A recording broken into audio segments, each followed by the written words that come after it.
Our next step is sliding in the rest of the polycarbonate walls.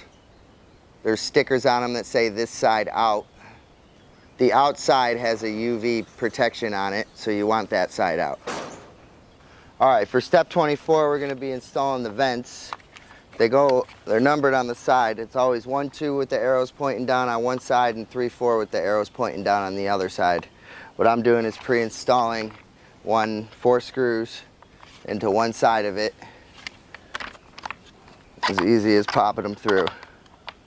Then we're gonna put these on, we're gonna add screens, we're gonna put the other side on, and then we're gonna put on the nuts. We're gonna use a 5/16 and a 4mm Allen to put these together.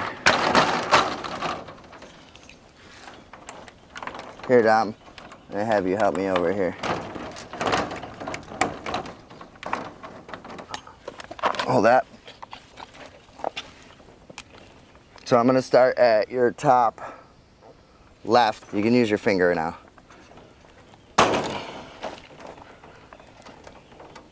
Top right. Okay, so we had a couple days of rain, so I took some time off. I covered everything up. You don't want the stickers getting wet because you'll lose the numbers. It might be hard to assemble if you can't read the numbers. Collected everything, and now everything's spread back out. We're gonna finish this thing up today.